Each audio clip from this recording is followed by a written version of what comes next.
កំតាន់ចេញមកទៀតអត់ដឹងទេយើងចាំមើលសិនទៅ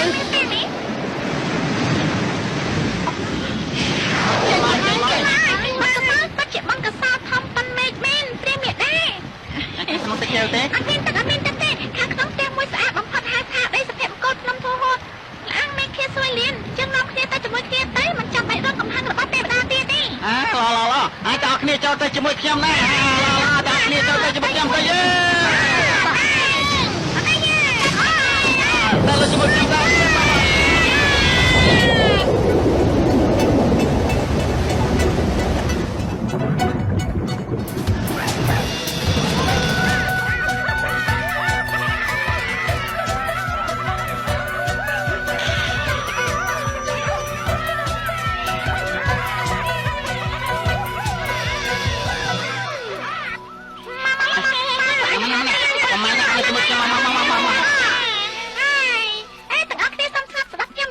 គ្នាស្ងាត់มันគ្រប់សច្ចៈមិនបានទេមិននេះអ្នកទាំងអស់គ្នានិយាយថាអ្នកណាមានសមត្ថភាពចូលមកបានអាចចេញទៅបានអត់ត្រូវរបួសតែងតាំងជាស្ដេចឥឡូវខ្ញុំចូលមកហើយចេញទៅក្រៅវិញហើយតាទាំងអស់គ្នាគួរតែតែងតាំងខ្ញុំជាស្ដេចដែរទេឆាប់និយាយទេមិនខុសទេស្ដេចមុនពឹងឲ្យខ្ញុំរកស្ដេចថ្មីឥឡូវស្ដេចថ្មីនៅកន្លែងនេះទាំងអស់គ្នាក្រាបថ្វាយអង្គមស្ដេចថ្មីទៅសូមប្រទានគុំព្រះអង្គនៅមានរឿងមួយទៀតទូថ្វាយស្ដេចមុនមានហាសនាមស្ដេចស្វាខ្មៅព្រះអង្គគួរតែមានពនាមមួយដែរឲ្យក្រាបទូលហើយចឹងថាស្វាថ្ម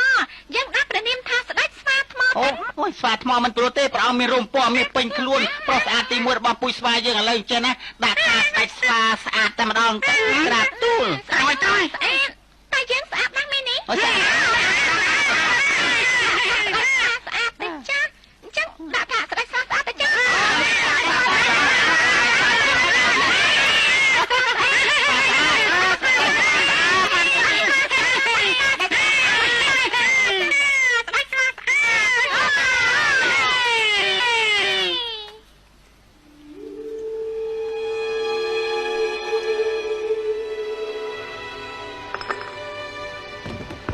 គ្រោះមហន្តរាយបានដណ្ដើមយកជីវិតរបស់ឪពុកស្វាចំណែកបិសាចជំងឺបានធ្វើឲ្យស្វាថ្មបាត់បង់ម្ដាយទៀនស្វាថ្មបានធ្លាក់ចូលក្នុងភាពសពិចសពិលនៃឆាកជីវិតព្រះមហាសញ្ញនេះសោយទីបង្គត់ច្រើនថ្ងៃមកហើយមិនក៏ត្រង់នៅពិបាកប្រទេសទៀតយើងស្មានថារកឃើញព្រះអង្គសួយលៀងមិនខ្លាចខ្យល់មិនខ្លាចភ្លៀងអត់មានសត្វសាហាវបិសាចនឹងបានធ្វើជាស្ដេចស្វាទៀតនឹងអាចរស់នៅដោយមិនខ្វល់ខ្វាយមានសេរីភាពនិងសប្បាយចិត្តជារៀងរហូតតែឥឡូវនេះហើយយើងទៅតែដឹងថាការពិតថ្ងៃក្រោយពេលដែលយើងចាស់ទៅថ្ងៃណាមួយនៅតែត្រូវស្ដេចយមរាជមកគ្រប់គ្រងដដែលឆាជីវិតបន្ទន់ជ្រាយអញ្ចឹងហើយពួកយើងអត់មានសមត្ថភាពដែរហ្នឹងដឹងទេនៅពេលដែលអរិយមរណៈវាមកវាយលុបពួកយើងបើទោះជាលាក់ខ្លួននៅជ្រុងណាមួយក៏ដោយនៃពិភពលោកនេះក៏ត្រូវបញ្ជីស្លាប់អរោះរបស់ស្ដេចយមរាជរកឃើញដល់ញ៉ៃញ៉ៃដែរហើយហេព្រះអង្គការពិតទ្រង់ខ្លាចថាថ្ងៃក្រោយមានថ្ងៃណាមួយទ្រង់សោយទីមង្គតមែនទេហើយសត្វតូចធំពីរលោកមានចំណេះជ្រៅជ្រះដឹងថាមានចោបាយអីដែលអាចរស់នៅមិនស្លាប់ទេឥឡូវនេះនៅក្នុងមេឃដីនៅក្នុងចំណោមមនុស្សនិងសត្វមានតែ3នាក់ទេដែលមិនស្ថិតនៅក្នុងការគ្រប់គ្រងរបស់ស្ដេចយមរាជអញ្ចឹងគឺ3នាក់ណាទេនោះគឺព្រះហើយទេវតាអាទិទេពឆ្លងផុតពីវាវត្តសង្សារមិនកើតមិនស្លាប់មានអាយុស្មើមេឃធរណីមានពលឺរស្មីសូរ្យាចន្ទ្រាអញ្ចឹងតា3នាក់នោះនៅកន្លែងណាទេពួកគេនៅក្នុងពិភពលោកនេះនៅក្នុងលអាងបុរាណឬក៏នៅក្នុងភ្នំទេវតាអីនោះអញ្ចឹងស្អែកយើងចុះពីភ្នំដើរគ្រប់ទីកន្លែងដើម្បីទៅជួបគេទាំង3នាក់នោះរៀនឲ្យចេះវិជ្ជាជីវិតអមតៈលោកថងពីព្រះអង្គព្រឹកស្អែកលោកនាំក្មេងៗទៅកាប់ឫស្សីចងជាក្បនហើយទៅមាត់សមុទ្ររកណាស់តែព្រះអង្គព្រះអង្គ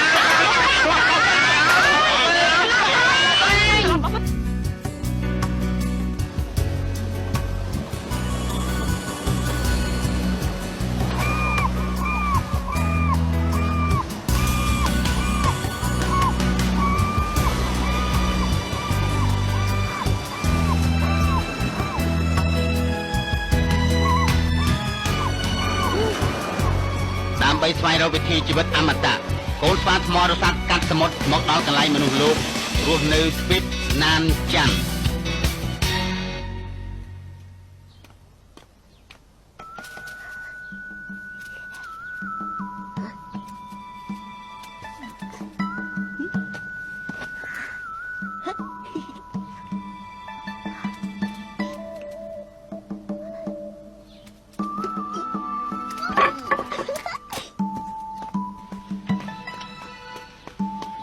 ណា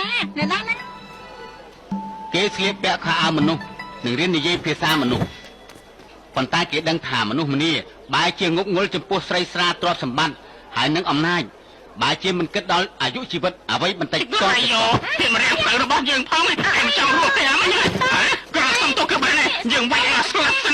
វាយឲ្យស្លាប់អាយ៉ូអូយ តោះណាលោកម្ចាស់ នេះចាំមែនបង អាក្រក់ម៉ែ អូយយកស្រាមកស្រាល្អធំស្អីចាំមែនហ្មងអ្វីអើអូយ លោកម្ចាស់លោកម្ចាស់ អេ លោកម្ចាស់ អត់នេះអត់កាយកំដរខ្ញុំផឹកស្រាបន្តិចទៅ ខ្ញុំមិនអាចកំដរលោកម្ចាស់ទៅទេ អូយមិនអត់កំដរទៅទេខ្ញុំមានប្រាក់ឲ្យណាអេខ្ញុំមានប្រាក់ច្រើនណាស់ណា ចឹងខ្ញុំបំរើលោកម្ចាស់ឲ្យបានល្អ ឯងធ្វើអីហ្នឹងនាងជាស្រីរបស់យើងណាដឹងដែរទេឈរមកខាងទៅស្រីរបស់ឯងយ៉ាងម៉េចស្រីរបស់ឯងតែយើងនឹងមានប្រាក់យើងនឹងទិញស្រីរបស់ឯងនឹងហើយដឹងទេហ៎ នេះ ប្រាក់យើងប្រាប់ឯងហើយយើងមានប្រាក់ច្រើនណាស់តែគឺស្អី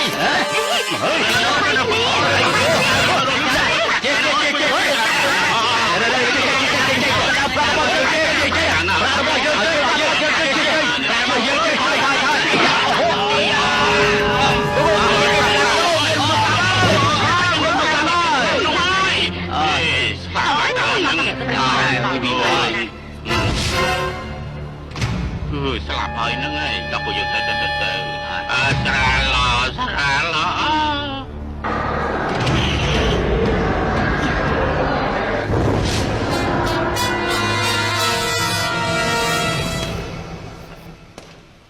ដូច្នេះគេក៏ធ្វើក្បូនចេញពីសមុទ្រមកដល់ទ្វីបស៊ីនីហឺដែលគេនិយាយតគ្នាថាជាកន្លែងដែលទេវតារស់នៅ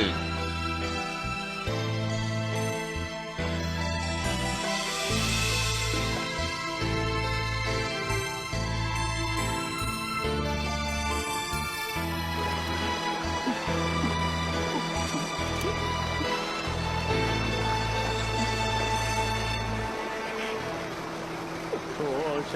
仙，高神仙，神仙就在你眼前。说神仙，高神仙，神仙。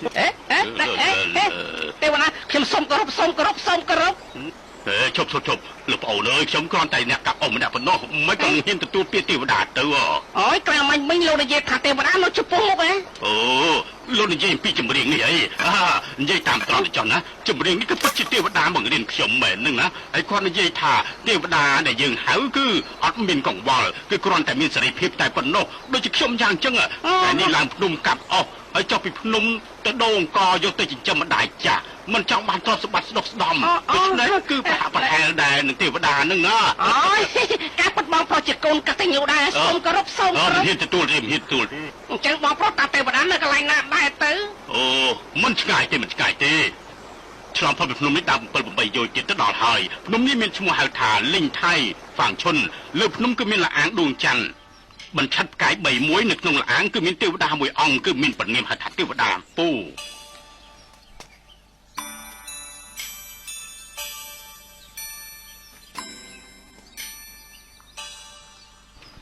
អូលអាងច័ន្ទបញ្ឆិតផ្កាយ3ខ្ញុំមកដល់ហើយអូពិតជាមានកន្លែងនេះមែនអូ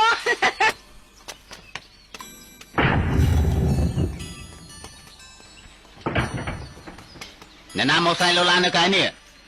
កូនសត្វទេវតាខ្ញុំមកសុំជួបទេវតាមិនហ៊ានស្រែកឡូឡាទេគឺអាចជាស្វាថ្មនោះមែនទេអូខ្ញុំ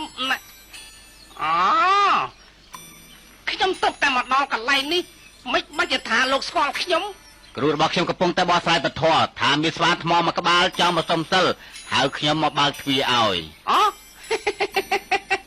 ឡអញ្ចឹងចាំមកខ្ញុំទៅជួបនៅលោកគ្រូទៅទេលោកគ្រូនិយាយថាមិនយកឯងធ្វើជាសិស្សទៀតទេឯងឆាប់ទៅវិញទៅមិនយកខ្ញុំធ្វើជាសិស្សតើហេតុអីចេញទៅកុំអត់ទៅជប់សិនកុំអត់ទៅ